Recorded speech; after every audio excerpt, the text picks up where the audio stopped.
배우자를 잃는 것은 의심할 여지 없이 인생에서 가장 고통스러운 시련 중 하나입니다.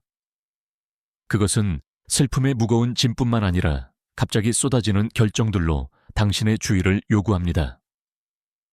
그러한 순간에는 가슴 아픔, 외로움, 심지어 선의의 친구나 가족의 압력으로 인해 행동하기 쉽습니다. 불행히도 그러한 선택 중 일부는 피할 수 있는 후회, 재정적 어려움 또는 감정적 좌절로 이어져 치유 과정을 더욱 어렵게 만들 수 있습니다. 현실은 슬픔이 매우 개인적인 것이지만 동의하기 전에 잠시 멈추고 재고해야 할 특정 결정들이 있다는 것입니다. 오늘 영상에서는 배우자를 잃은 후 아니오라고 말해야 할 5가지 특정 사항에 대해 다룰 것입니다. 많은 사람들이 무심코 저지르는 흔한 실수로 나중에야 진정으로 준비되지 않았다는 것을 깨닫게 됩니다. 이러한 함정은 이미 어려운 시기를 더욱 복잡하게 만들 수 있습니다. 미리 이러한 함정들을 인지함으로써 감정적, 재정적, 신체적 안녕을 보호할 수 있습니다. 이러한 통찰력은 단순히 실수를 피하는 것뿐만 아니라 명확함, 힘, 그리고 필요한 지원으로 이 시기를 헤쳐나가는 것을 보장하는 것입니다. 끝까지 함께 해주세요. 자, 바로 시작해 봅시다. 첫 번째, 중요한 재정적 결정을 너무 빨리 내리지 마세요. 배우자의 사망 후 사람들이 가장 자주 저지르는 실수 중 하나는 큰 재정적 조치를 서둘러 취하는 것입니다. 이해할 만합니다. 갑자기 은행 계좌, 보험, 투자, 심지어 집을 유지할 것인지 팔 것인지까지 처리해야 합니다. 슬픔의 안개 속에서 즉각적인 행동은 안정이나 통제력을 되찾는 방법처럼 느껴질 수 있습니다. 하지만 사실 슬픔은 명확하게 생각하는 능력을 흐리게 하고 너무 일찍 영구적인 재정적 결정을 서두르는 것은 오래가는 후회를 남길 수 있습니다. 감정이 격양될 때 그 순간에는 합리적으로 보이는 것이 시간이 지나도 유효하지 않을 수 있습니다. 많은 미망인들은 선의의 친구들, 재정 고문, 심지어 빨리 나아가려는 자신의 충동에 영향을 받습니다. 집을 팔거나 이사를 가거나 큰 재정적 약속을 하는 것 말입니다. 하지만 배우자를 잃은 후의 기간은 감정적 조정의 시기이지 재정적 위험을 감수하는 시기가 아닙니다. 당신이 할 수 있는 가장 현명한 일 중 하나는 속도를 늦추고 장기적인 미래에 영향을 미칠 수 있는 결정을 내리기 전에 슬픔을 처리할 시간을 스스로에게 주는 것입니다. 예를 들어 74세의 박영자 씨의 이야기를 보세요. 남편이 세상을 떠난 후 여러 사람들이 그녀에게 즉시 집을 줄이라고 격려했습니다. 그것은 논리적으로 보였습니다. 유지보수가 덜 들고 비용이 절감되고 새로운 환경이었습니다.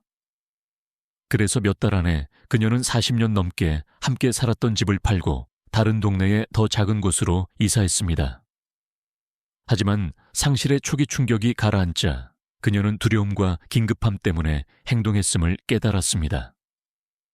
그녀는 익숙한 이웃, 오랜 친구들, 그리고 추억으로 가득 찬 집의 편안함을 그리워했습니다. 돌이켜보면 그렇게 인생을 바꾸는 결정을 내리기 전에 자신에게 더 많은 시간을 주었더라면 좋았을 것이라고 생각했습니다. 그리고 재정적 결정은 부동산을 훨씬 넘어섭니다. 안타깝게도 많은 새로 미망인이 된 개인들은 금융 사기꾼의 표적이 됩니다. 취약성을 이용할 기회로 보는 사람들입니다. 불필요한 투자 제한, 강압적인 판매 전술, 심지어 선의의 잘못된 친구의 조언이든 간에 주의를 기울여 진행하는 것이 필수적입니다. 누군가 당신에게 서류에 서명하거나 큰 금액을 인출하거나 서둘러 투자에 뛰어들도록 압력을 가한다면 잠시 멈추세요.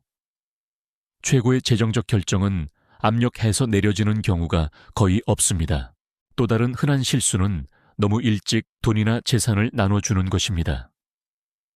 슬픔은 종종 자녀, 손주, 좋아하는 자선단체 또는 가까운 친구 등 다른 사람들을 위해 베풀고자 하는 강한 충동을 일으킵니다.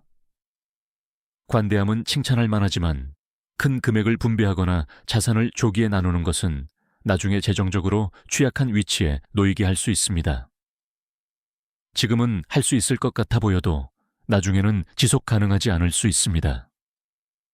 중요한 재정적 결정을 내리기 전에 당신의 장기적인 필요를 이해하고 신중하게 계획하도록 도울 수 있는, 신뢰할 수 있는 재정 전문가와 상담하는 것이 현명합니다. 배우자를 잃은 후 첫 해는 감정적, 재정적 안정을 찾는 데 집중해야 하며 급격한 변화를 주는 것이 아닙니다.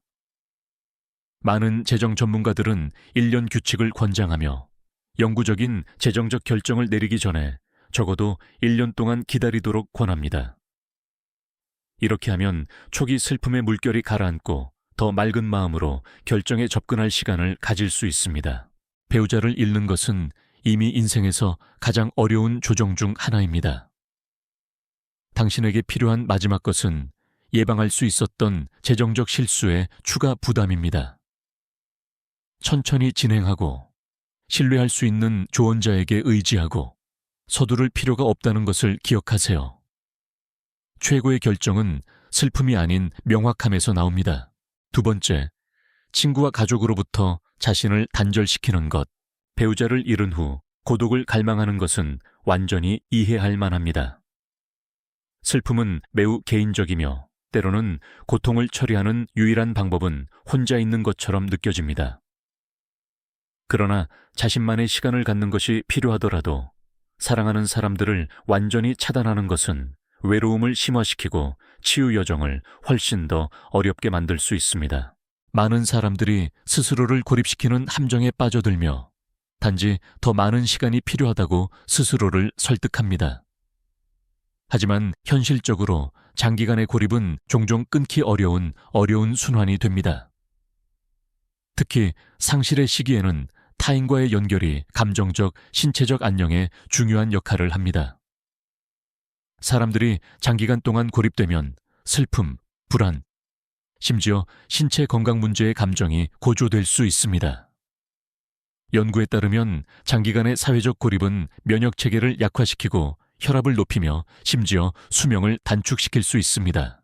반면에 작은 연결이라도 유지하는 것은 감정적 부담을 덜어주고 편안함과 소속감을 제공할 수 있습니다. 52년 결혼 생활 후 아내가 세상을 떠난 78세의 김민식 씨의 이야기를 보세요. 그는 전화 응답을 중단하고 가족 모임을 피했으며 거의 집 밖으로 나가지 않았습니다. 그는 자신이 대화할 준비가 되지 않았고 아무도 자신의 슬픔을 진정으로 이해할 수 없으며 혼자 있는 것이 더 쉽다고 스스로를 설득했습니다. 몇 달이 지나고 그는 어떤 위안도 느끼기는커녕 더 나빠졌습니다. 그의 하루는 흐릿해지는 것 같았고 에너지는 줄어들었으며 심지어 식욕도 사라졌습니다. 이웃이 끈질기게 그를 커피를 마시러 초대했을 때 비로소 무언가 달라졌습니다. 그 한 번의 대화가 주간 모임으로 바뀌었고 점차 친구들과 만나는 작은 일상으로 발전했습니다. 더 많이 참여할수록 그는 더 가벼워졌습니다. 슬픔이 사라져서가 아니라 혼자가 아니라는 것을 깨달았기 때문이며 보살핌을 받고 있었기 때문입니다. 핵심은 준비되지 않았다고 느끼기 전에 대규모 사교 모임에 자신을 강요하는 것이 아닙니다. 연결 상태를 유지하기 위해 작고 관리 가능한 단계를 밟는 것입니다. 간단한 전화 통화에 응답하든, 친구와 짧은 산책을 하든, 지역 지원 그룹에 참여하든, 이러한 작은 행동은 더 깊은 외로움 속으로 빠져드는 것을 막을 수 있습니다. 말하고 싶지 않다고 느끼더라도 괜찮습니다. 때로는 그냥 다른 사람들과 함께 있고 대화를 듣거나 공간을 공유하는 것만으로도 삶은 계속 움직이고 있고 지원이 항상 가까이 있다는 미묘한 알림이 될 수 있습니다. 사람들이 흔히 저지르는 또 다른 실수는 가장 아끼는 사람들을 무심코 밀어내는 것입니다. 슬픔은 짜증, 피로 또는 아무도 당신이 느끼는 것을 진정으로 이해하지 못한다는 믿음으로 나타날 수 있습니다. 하지만 사람들을 완전히 차단하는 것은 당신과 진정으로 당신 곁에 있어주고 싶은 사람들 사이에 불필요한 거리를 만들 수 있습니다. 당신의 사랑하는 사람들은 항상 정확히 무엇을 말해야 할지 모를 수 있지만 그들의 존재는 여전히 위안을 제공할 수 있습니다. 말을 하지 않아도 그들을 조금씩이라도 받아들이는 것은 안심감을 줄 수 있습니다. 상실의 경험을 진정으로 이해하는 다른 사람들과 연결하는 것도 믿을 수 없을 만큼 가치 있습니다. 지역 슬픔 지원 그룹, 커뮤니티 행사, 심지어 온라인 포럼을 통해서든 비슷한 길을 걸어온 다른 사람들과 이야기하는 것은 심오한 치유가 될 수 있습니다. 비슷한 고통을 겪어온 사람들의 이야기를 듣는 것은 당신의 감정을 확인하고 당신이 혼자가 아니라는 것을 상기시켜 줄 수 있습니다. 슬픔은 시간표에 따라 작동하지 않으며 치유에 대한 단일한 방법은 없습니다. 그러나 완전한 고립은 종종 과정을 더욱 어렵게 만듭니다. 자신의 속도로 다른 사람들과 다시 연결하기 위해 작은 단계를 밟는 것은 힘, 위안, 심지어 예상치 못한 행복의 순간을 가져올 수 있습니다. 항상 기억하세요. 상실의 짐을 혼자 짊어질 필요는 없습니다. 당신을 아끼는 사람들이 있고 당신 곁을 걷고 싶어 하며 당신이 한 걸음씩 앞으로 나아가도록 도울 수 있는 사람들이 있습니다.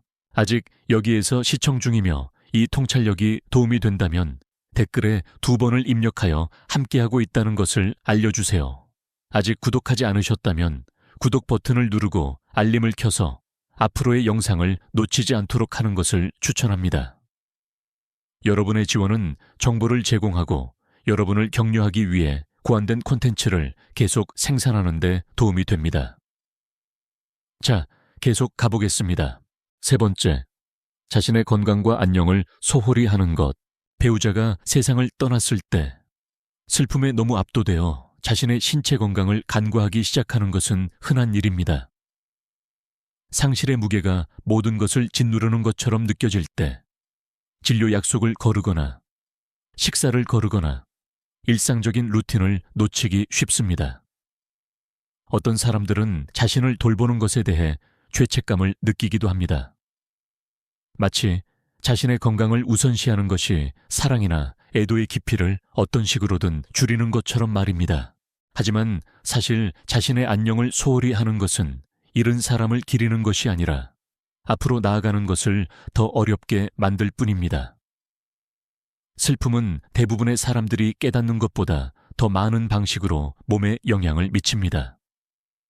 연구에 따르면 배우자를 잃는 것은 심장질환의 위험을 높이고 면역 체계를 손상시키며 심지어 인지 기능 저해에 기여할 수 있습니다. 사별의 스트레스는 고혈압, 불규칙한 수면 패턴, 그리고 방해받는 식습관으로 이어질 수 있습니다. 어떤 사람들은 식욕을 완전히 잃는 반면 다른 사람들은 대처하기 위해 건강에 해로운 위안 음식에 의존합니다. 시간이 지남에 따라 이러한 패턴은 신체적, 감정적 안녕에 심각한 해를 끼칠 수 있습니다. 목표는 밤새도록 회복하기를 기대하는 것이 아니라 이 어려운 장을 헤쳐나가는 동안 몸을 강하게 유지하기 위해 작고 꾸준한 단계를 밟는 것입니다. 81세의 김진수 씨의 이야기를 보세요. 아내가 세상을 떠난 후 그는 스스로 식사를 준비하는 것을 중단했습니다. 그는 배가 고프지 않다고 스스로를 설득했고 먹을 때도 보통 가공되고 영양가 없는 음식이었습니다. 몇 달 안에 그는 체력이 줄어들고 밤에 잠을 설치고 지속적으로 기력이 없다고 느꼈습니다. 그의 딸은 변화를 알아차리고 그에게 다시 균형 잡힌 식사를 시작하도록 격려했습니다. 먹고 싶지 않을 때에도 말입니다. 그가 작은 변화를 시작하자마자 간단하고 영양가 있는 식사, 수분 유지, 그는 에너지가 돌아오고 기분이 좋아졌으며 슬픔의 감정적 파도에 더 잘 대처할 수 있게 되었다는 것을 알게 되었습니다. 자신을 돌보는 것은 영양을 넘어섭니다. 그것은 움직임, 충분한 휴식, 그리고 감정적 균형을 포함합니다. 배우자를 잃은 많은 사람들은 신체 활동에 참여하는 것을 중단합니다. 그것을 중요하게 생각하지 않아서가 아니라 그것을 함께 나눌 사람이 없어서입니다. 하지만 매일 걷기처럼 간단한 활동으로도 활동적인 상태를 유지하는 것은 스트레스를 줄이고 기분을 개선하며 장수를 촉진하는 것으로 입증되었습니다. 실제로 지역 워킹클럽이나 피트니스 수업에 참여하는 것은 신체적 이전뿐만 아니라 사회적으로 다시 연결할 수 있는 소중한 기회를 제공할 수 있습니다. 또 다른 함정은 일상적인 의료 서비스를 소홀히 하는 것입니다. 많은 미망인들은 슬픔과 일상적인 책임에 압도되어 정기 검진을 거르거나 의사를 만나는 것을 미룹니다. 하지만 지금이야말로 건강관리가 그 어느 때보다 중요합니다. 마지막 진료 후 시간이 좀 지났다면 예약하세요. 검진을 꾸준히 받고 기존 건강 상태를 관리하고 처방된 약을 복용하는 것은 신체적, 정신적 회복력을 크게 향상시킬 수 있습니다. 정신적 안녕을 관리하는 것도 똑같이 중요합니다. 슬픔은 종종 특히 고립과 결합될 때 슬픔, 불안, 그리고 절망감을 가져옵니다. 어려움을 겪고 있다면 도움을 구하는 것을 망설이지 마세요.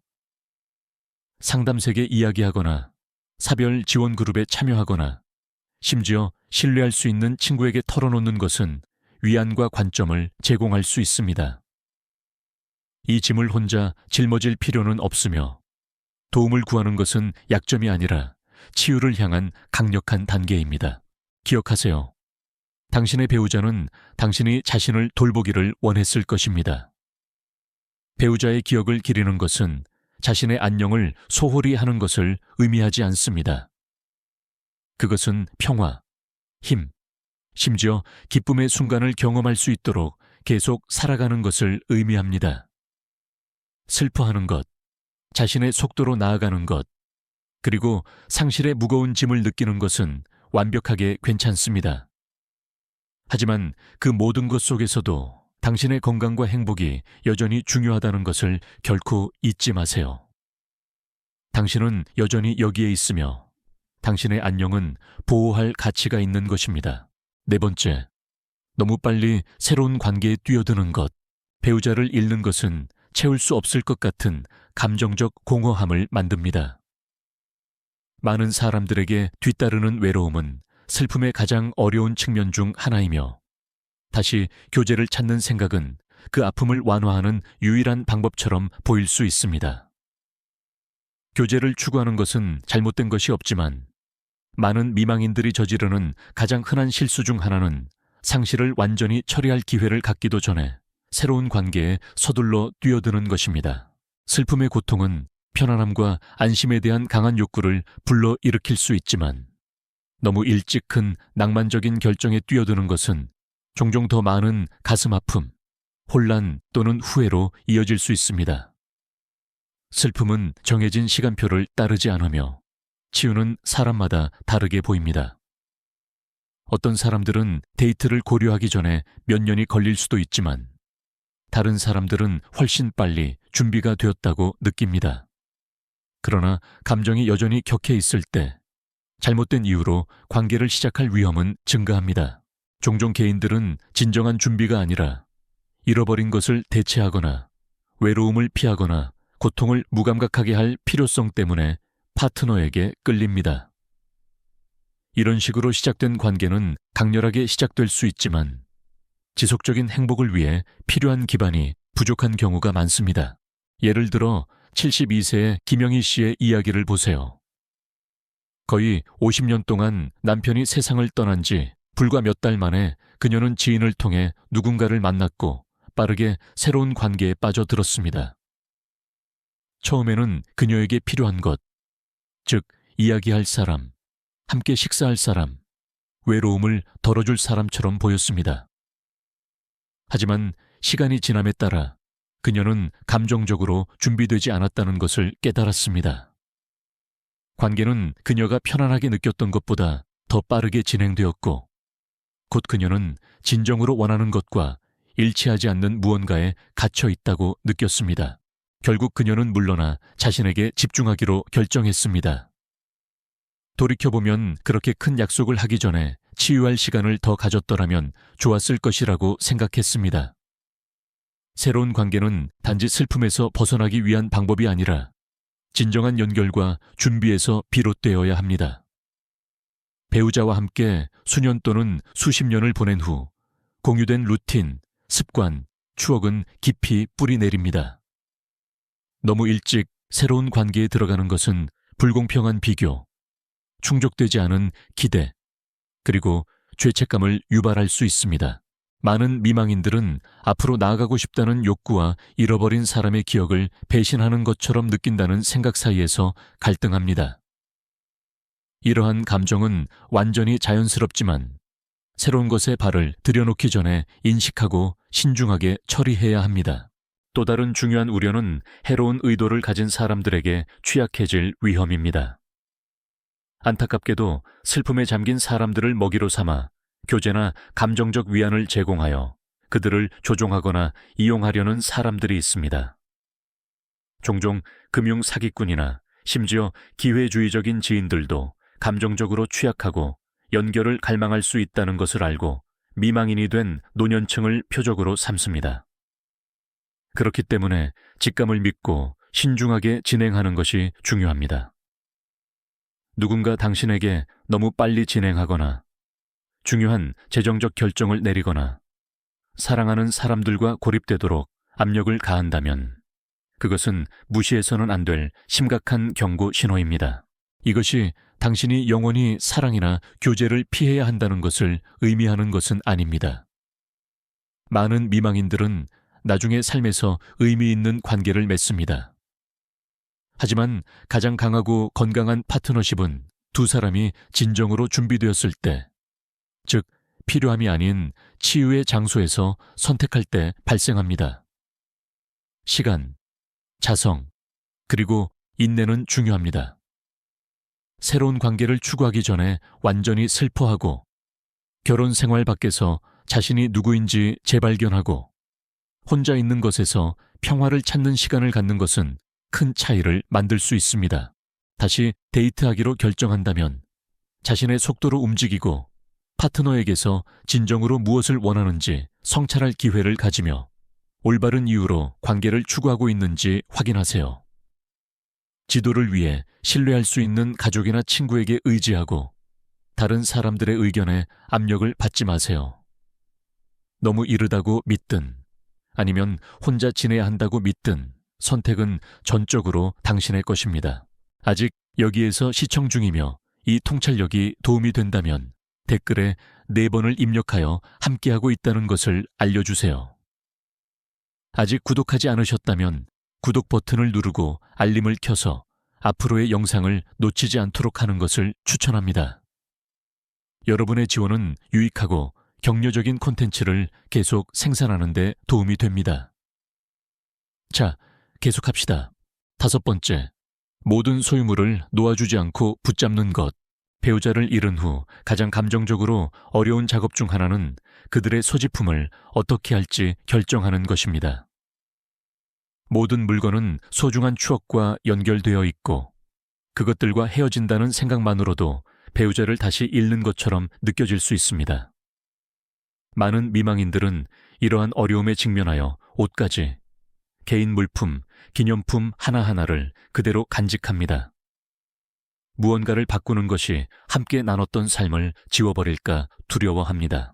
소중한 것을 붙잡고 싶어 하는 것은 완전히 이해할 만하지만 모든 것을 무한정 그대로 유지하는 것은 때때로 슬픔의 짐을 더 무겁게 만들어 감정적 치유를 늦추고 앞으로 나아가기 어렵게 만들 수 있습니다.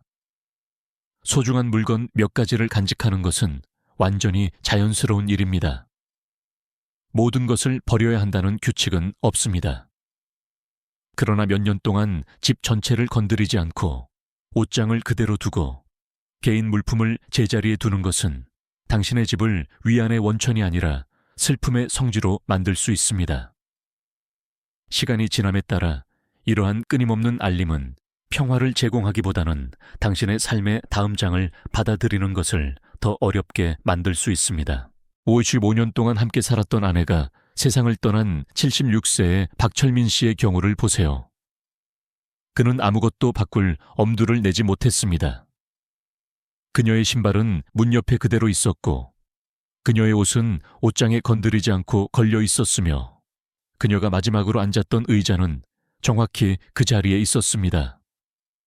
처음에는 그녀의 존재를 가까이 두는 방법처럼 느껴졌지만 몇 달이 지나면서 매일 그녀의 소지품을 지나치는 것이 자신을 감정적으로 제자리에 머물게 한다는 것을 깨닫기 시작했습니다. 그는 모든 것을 버릴 준비가 되지 않았지만 진정으로 깊은 의미를 지닌 것들만 남기고 천천히 특정 물건들을 기부하기 시작했을 때 가벼움을 느꼈습니다. 그것은 있는 것에 관한 것이 아니라 치유가 시작될 공간을 만드는 것에 관한 것이었습니다. 놓아주는 것은 그들의 기억을 지우거나 당신이 그들을 덜 사랑한다는 것을 의미하지 않습니다. 그것은 자신에게 숨 쉴 공간을 주는 것입니다. 큰 변화를 강요하는 대신 작은 단계부터 시작하세요. 소수의 기념품, 좋아하는 사진, 손으로 쓴 카드, 특별한 보석을 선택하고 의미 있는 장소를 마련하세요. 준비가 되었다고 느끼면 다른 소지품을 분류하기 시작하고 어떤 물건이 진정으로 감정적 가치를 지니고 있고 어떤 물건이 단순히 공간을 차지하고 있는지 스스로에게 물어보세요. 또 다른 흔한 함정은 준비되기 전에 소지품을 정리하여 앞으로 나아가라고 제안하는 선의의 친구나 가족으로부터 압력을 받는 것입니다. 그들의 의도는 좋을 수 있지만 이 결정은 항상 당신의 시간표에 따라 당신이 내려야 합니다. 준비되지 않았다면 시간을 가지세요. 단, 죄책감, 두려움 또는 의무감 때문에 모든 것을 붙잡고 있는 것이 당신을 필요 이상으로 슬픔에 묶어둘 수 있다는 것을 명심하세요. 단순히 제거하는 것보다 용도 변경해서 편안함을 찾는 것도 있습니다. 어떤 사람들은 오래된 셔츠를 퀼트로 만들거나 손으로 쓴 편지를 추억의 책으로 엮거나 의미 있는 물건을 소중히 여길 가족 구성원에게 물려주는 것에서 치유를 찾습니다. 이런 식으로 그들의 본질은 슬픔의 원천이 아니라 계속되는 따뜻함의 원천으로 남습니다. 결국 슬픔은 물질적인 것에 관한 것이 아닙니다. 그것은 공유된 사랑과 추억, 그리고 당신이 가졌던 유대감에 관한 것입니다. 어떤 물리적인 물건도 당신이 잃은 사람을 대체할 수 없으며 모든 소유물을 붙잡는다고 해서 그들이 돌아오지는 않습니다. 하지만 준비가 되었을 때 놓아주는 것은 평화의 문을 열 수 있습니다. 작고 의도적인 방식으로 놓아주는 것은 있는 것에 관한 것이 아니라 배우자의 기억을 기리는 동시에 자신의 치유를 위한 공간을 만드는 부드러운 단계입니다. 앞으로 나아가는 것은 그들로부터 멀어지는 것을 의미하는 것이 아니라 사랑과 삶이 공존할 수 있는 방식으로 그들의 기억을 당신과 함께 가져가는 것을 의미합니다. 마무리 생각, 배우자를 잃는 것은 인생에서 가장 깊고 고통스러운 경험 중 하나입니다. 그것은 당신이 어떻게 살고 어떻게 생각하고 미래를 어떻게 그리는지를 모든 것을 재구성합니다. 하지만 슬픔 속에서도 이 시기에 당신이 내리는 결정이 당신의 치유 여정을 지지하거나 방해할 수 있는 힘을 가지고 있다는 것을 인식하는 것이 중요합니다. 그래서 이 5가지에 아니오라고 말하는 것을 배우는 것, 즉 서둘러 재정적 결정을 내리는 것, 다른 사람들로부터 자신을 고립시키는 것, 건강을 소홀히 하는 것, 너무 빨리 새로운 관계에 들어가는 것, 그리고 변화를 허용하지 않고 모든 것을 붙잡는 것은 탄력성과 명확함으로 앞으로 나아가는 방식에 심오한 영향을 미칠 수 있습니다. 슬픔에는 정해진 일정이 없으며 그것을 헤쳐나가는 단 하나의 올바른 방법은 없습니다. 하지만 한 가지는 분명합니다.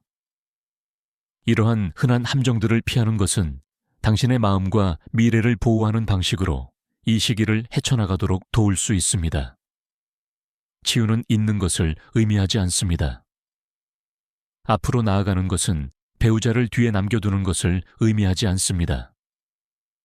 그것은 앞으로의 날들에서 목적, 평화, 심지어 새로운 기쁨과 함께 계속 살면서 그들의 기억을 기리는 방법을 찾는 것을 의미합니다. 오늘 당신에게 가장 와닿았던 것은 무엇이었나요? 이러한 통찰력 중 어떤 것이 당신의 개인적인 여정에 가장 관련이 있다고 생각하나요? 여러분의 이야기를 듣고 싶습니다. 아래에 댓글을 남겨 오늘 영상에서 얻은 핵심 교훈 한 가지와 그것을 자신의 삶에 어떻게 적용할 계획인지 공유해 주세요. 여러분의 성찰은 저희에게 큰 의미가 있으므로 주저하지 말고 공유해 주세요. 여러분의 댓글을 읽는 것은 저희에게 큰 격려와 영감을 줍니다. 이 영상에서 가치를 발견했다면 좋아요를 누르고 구독하며 도움이 될 만한 다른 사람과 공유해 주세요. 여러분의 지속적인 지원은 저희가 여러분을 안내하고 격려하는 의미 있는 콘텐츠를 계속 만들 수 있도록 돕습니다. 시청해 주셔서 감사하며 다음 영상에서 다시 연결되기를 기대합니다.